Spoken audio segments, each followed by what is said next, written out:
Hello everyone. ఈరోజు SSC CGL 25 English comprehension previous year questions చూద్దాము. ఎవరైతే ఫస్ట్ మా ఛానల్ చూస్తున్నారో దయచేసి సబ్స్క్రైబ్ చేసుకోండి. ఫస్ట్ క్వశ్చన్ చూడండి. ఆ ప్యాసివ్ వాయిస్ లో రాయమంటున్నారు. చూడండి, కాల్డ్ అప్ అన్నారు కదా. సో హ్యాస్ బీన్ రాదు, వాస్ కాల్డ్ అప్ వస్తుంది. ఈజ్ రాదు, వాస్ బీయింగ్ రాదు. ఓకే, కాల్డ్ అప్ వీటూ ఉంది కాబట్టి వీటిలోనే వస్తుంది మనకి ప్యాసివ్ వాయిస్ కూడా. నెక్స్ట్ క్వశ్చన్ అరేంజ్ చేయాలి. సో ఫస్ట్ ఏ చూడండి. Through subtle analysis Wolf raised certain concerns regarding discrimination against women in a male-dominated society. Introduction గా లేదు, సంథింగ్ మధ్యలో ఉండే సెంటెన్స్ ఇది. సో ఏతో స్టార్ట్ అవ్వదు. It's also against. ఇట్ అంటే ఏంటి తెలియదుగా, బీతో స్టార్ట్ అవ్వదు. డి కూడా ఇటుతో స్టార్ట్ అయింది, డితో కూడా స్టార్ట్ అవ్వదు, సితో స్టార్ట్ అవ్వాలి. In Shakespeare sister Virginia, Woolf explores the plight of women in society in England during the 15th and 16th century. తర్వాత ఏ through a subtle analysis, Woolf raises certain concerns regarding discrimination against women in a male-dominated society. It is against the denial of education to the girl child and violence against women. It is also against the need for freedom of expression in women and the right to human dignity and equality. Okay, fourth option మన answer అవుతుంది. ఒక్క నిమిషం. Okay, next question చూడండి. A person who hates and avoids other people, వాళ్ళని ఏమంటాము అంటే మిసాంథ్రోప్ అంటాము. మిజోకిస్ట్ అంటే ఎవరైతే హ్యూమిలియేషన్ ని ఎంజాయ్ చేస్తారో వాటిని మిసోకిస్ట్ అంటాము. వాళ్ళని, నాట్ వాటిని. Who enjoys humiliation.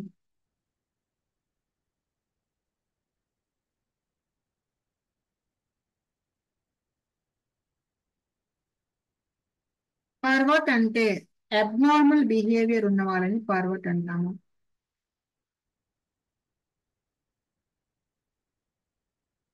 Okay, hermit అంటే సొసైటీకి దూరంగా ఉన్న వాళ్ళని, అవే ఫ్రమ్ సొసైటీ.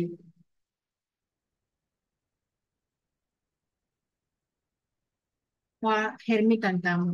మిసాంథ్రోప్ అంటే ఎవరైతే ఎదుటి వ్యక్తుల్ని ఇష్టపడరో, వాళ్ళని అవాయిడ్ చేయడానికి ట్రై చేస్తారో వాళ్ళని మిసాంథ్రోప్ అంటాము. Who stole my tickets, who వచ్చినప్పుడు బై హూమ్ రావాలి కదా. బై హూమ్ లేదు, బై హూమ్ లేదు, బై హూమ్ ఉంది, బై హూమ్ లేదు. థర్డ్ ఆప్షన్ మన ఆన్సర్. నెక్స్ట్ క్వశ్చన్, కార్టెల్ కి ఆపోజిట్. కార్టెల్ అంటే ఏంటి అంటే డిక్రీజ్ అని అర్థము, రెడ్యూస్ అని అర్థము. దానికి ఆపోజిట్ ఏమవుతుంది, ఇంక్రీజ్ వస్తుంది. ఓకే, ఇండెంట్ అంటే మనకి పారాగ్రాఫ్ లో స్పేసింగ్ ఇస్తాం కదా, దాన్ని ఇండెంట్ అంటాం అన్నమాట. ఓకేనా. ఇన్నేట్ అంటే నేచురల్ గా వచ్చినది. నెక్స్ట్, ఇన్సూనియేట్ అంటే ఇండైరెక్ట్ గా సజెస్ట్ చేయటం, indirectly suggest something. Okay, next question రండి. ఇన్సీడియస్, మూవీ చూసినా ఇన్సీడియస్ అంటే హార్మ్ఫుల్ అని అర్థం. ఓకే, ప్రొటెక్టెడ్ తెలుసు, సెక్యూర్ తెలుసు, సేఫ్ తెలుసు. మీకు ఇన్సీడియస్ మీనింగ్ తెలియకపోయినా ఈ మూడు సేమ్ మీనింగే కదా, ఖచ్చితంగా ఇదే దానికి ఆపోజిట్ అవుతుంది. Okay, next question, spurious opposite. Spurious అంటే ఆ నిజాయితీ అంటే ఎలా చెప్పాలి, జెన్యున్ గా లేకపోవటం అన్నమాట. నాట్ జెన్యున్ అని అర్థం.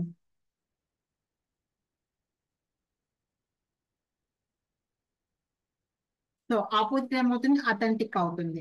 ఓకే, అథెంటిక్ అంటే రియల్ అని, జెన్యున్ అని అర్థం అనమాట. సో ఫేక్ అంటే తెలుసు కదా, స్పూరియస్ అన్న ఫేక్ అన్న ఒకటి. స్టోలన్ అంటే దొంగతనం చేయటం, స్ప్లెండిడ్ అంటే ఎక్సలెంట్ గా ఉందని అనటం. Okay, next question. Frog adapts itself. Adapts అనము, అడాప్ట్స్ అంటాము. అడాప్ట్ అంటే ఎవరైనా దత్త తీసుకోవటం, అడాప్ట్ అంటే అలవర్చుకోవటం. Okay, next. Darshan wished he hadn't went to the theme park. Went అనకూడదు, హ్యాడ్ తర్వాత మనకేం రావాలి, V3 రావాలి. ఏమొస్తుంది? గాన్ వస్తుంది. Okay, third part, second part లో ఎర్రర్ ఉంది, థర్డ్ ఆప్షన్ లో ఆన్సర్ ఉంది. Kiran had a short career as a writer.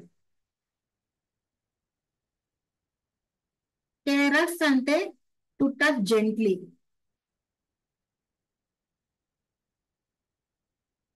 Career అంటే తెలిసిందే కదా, ఒక ప్రొఫెషన్ కానీ ఆక్యుపేషన్ కానీ కెరీర్ అంటాము.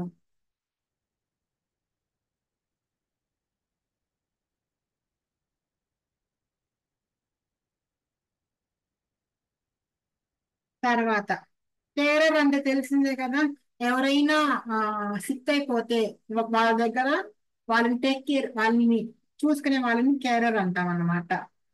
Who take care of sick.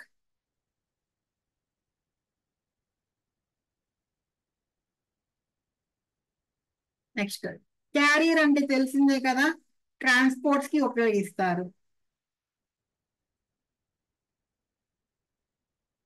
Transport కి సంబంధించింది, దేనన్నా ట్రాన్స్పోర్ట్ చేయడానికి, ట్రాన్స్పోర్ట్ సంథింగ్.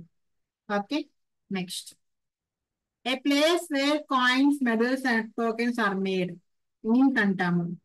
ఓకే, హచ్ అంటే ఏంటి అంటే కేజ్ లాగా అని అర్థము. సో వాటిలో మనం ర్యాబిట్స్ ని కానీ గినియా పిగ్స్ ని కానీ పెడతాము. Cage for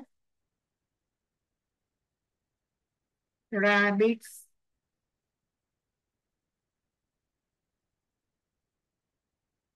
Guinea pigs.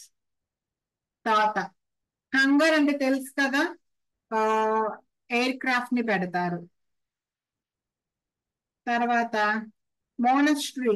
Monastery అంటే మాంక్స్ ఉండే బిల్డింగ్ ని, మాంక్స్ ఉండే బిల్డింగ్ ని మోనస్ట్రీ అంటాము. Next question. To bell the cat. To bell the cat అంటే రిస్క్ ని ఫేస్ చేయటం.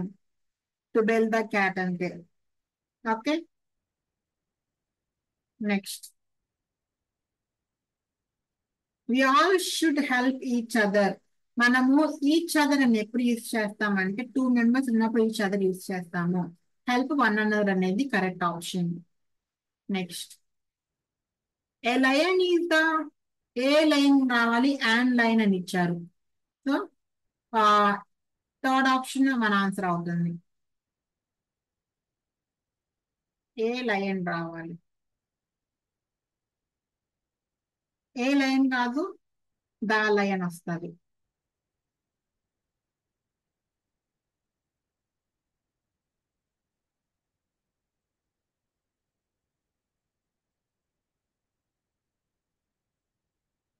ఒక లైన్ అంటే దా వస్తుంది, లేకపోతే ఏ వస్తుంది, అంతేగాని యాన్ మాత్రం రాదు లైన్ కి ముందు. నెక్స్ట్. పర్టికులర్ గా అదే లైన్ చెప్తే దా లైన్ అంటాము, ఏదో ఒక లైన్ అంటే ఏ లైన్ అంటాము. Okay, next. The police have not at been able to solve the case. It seems to be hard nut to crack. అంటే ఏదన్నా ఒక డిఫికల్ట్ సిచ్యువేషన్, లేకపోతే డిఫికల్ట్ ప్రాబ్లమ్ ని మనము హార్డ్ నట్ టు క్రాక్ అంటాము. Next. Staunch. Staunch కి antonym అడుగుతున్నారు. అసలు స్టాంచ్ అంటే ఏంటో తెలుసా? కమిటెడ్ గా ఉండటం. సో ఆపోజిట్ ఏమొస్తుంది? అన్స్టడీ. అన్స్టడీ అంటే నిలకడగా ఉండక పోవటం, అంటే ఇన్కన్సిస్టెంట్.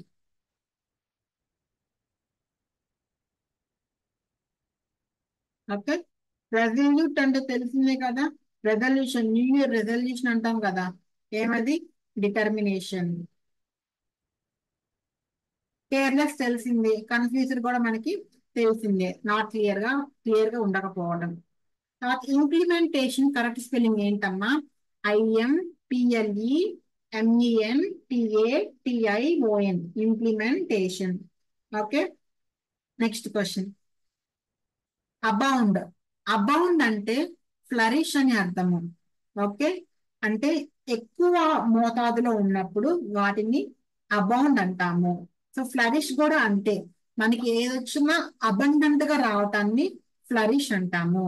ఓకే, ఇంక్రీజ్ అనేది దానికి సంబంధించిందే కానీ ఎగ్జాక్ట్ కాదు. తర్వాత సక్సీడ్ అనేది ఆ, మనం అనుకున్నది సాధించినప్పుడు సక్సీడ్ అంటాము. యాడిక్వేట్ అంటే సఫిషియెంట్ గా ఉన్నప్పుడు. ఓకే, అబౌండ్ అంటే కావాల్సినంత ఉందండి, దాన్ని ఫ్లరిషింగ్ అంటాము. తర్వాత ఇన్కరెక్ట్లీ స్పెల్డ్. ఆపర్చునిటీ కరెక్టే, OPPORTUNITY. రిలయన్స్ కరెక్టే, RELIANCE. Approach, APPROACH. Okay, APPROACH, approach correct spelling, ఇది తప్పు. బ్యూరో, BEREAU, బ్యూరో కూడా correct. Next question. A person who abandons religion ఏమంటాము? అపోస్టేట్ అంటాము. ఎవరైతే తన రిలీజియన్ ని వదిలేవేస్తాడో అతనిని అపోస్టేట్ అంటాము. ఎథీస్ట్ అంటే వేరు. ఎథీస్ట్ అంటే అసలు దేవుడి మీద నమ్మకమే లేకపోవటము. అపోస్టేట్ అంటే తన రిలీజియన్ ని వదిలివేయటము. ఓకే, ఈగోటిస్ట్. ఈగోటిస్ట్ అంటే ఏంటి అంటే తన గురించి తాను ఎక్కువగా సెల్ఫ్ సెంటర్డ్ గా ఉండే వాళ్ళని ఈగోటిస్ట్ అంటాము. తర్వాత ప్రీస్ట్ అంటే తెలిసిందే కదా, రిలీజియస్ హెడ్ అన్నమాట.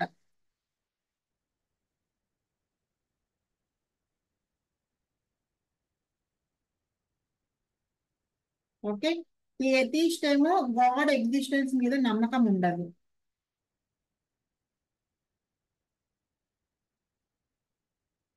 బిలీవ్, బిలీవ్ కాదు,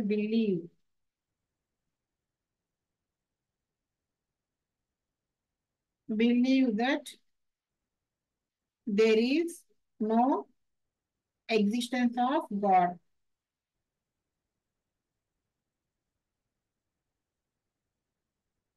next question, paragraph. Global warming is one of the biggest environmental consequences, opportunities, benefits, challenges. It is one of the biggest environmental challenges facing the world today. The primary cause of the global warming is dash of greenhouse gases. Gases emoti, emission of greenhouse gases such as carbon dioxide and methane into the atmosphere. These gases trap heat from the sun, causing the Earth's temperature to rise. Okay, the dash effects of the global warming are widespread and include more frequent and severe weather events. Global warming వల్ల మనకి positive effects ఉంటాయి, negative effects ఉంటాయి. ఆ negative effects కదా ఉండేది. Okay, తర్వాత many governments and organisations have implemented dash to reduce greenhouse gas emissions. Governments ఏం చేస్తున్నాయి? పాలసీస్ ని ఇంప్లిమెంట్ చేస్తున్నాయి. దేనికి? గ్రీన్ హౌస్ గ్యాసెస్ యొక్క ఎమిషన్ ని రెడ్యూస్ చేయడానికి. However individuals can also play a role in dash global warming. Global warming ని ఏం చేయడానికి ఇండివిజువల్స్ ఏం చేయాలి? మిటిగేటింగ్ చేయాలి. మిటిగేటింగ్ అంటే తగ్గించడం. Okay, so individuals can also play a role in mitigating global warming. Okay, సివియారిటీని తగ్గించడాన్ని మిటిగేటింగ్ అంటాం అనమాట. సో ఇది ఇవాళ 25 general English comprehension questions, SS teacher previous questions ఇవి. సో సెషన్ కనుక యూస్ఫుల్ గా ఉంటే సబ్స్క్రైబ్ చేసుకోండి, ఛానల్ ని లైక్ చేయండి, మీ ఫ్రెండ్స్ తో షేర్ చేయండి. ఓకే, రేపు general intelligence and reasoning questions తో వస్తాను. Okay, until then take care, bye bye.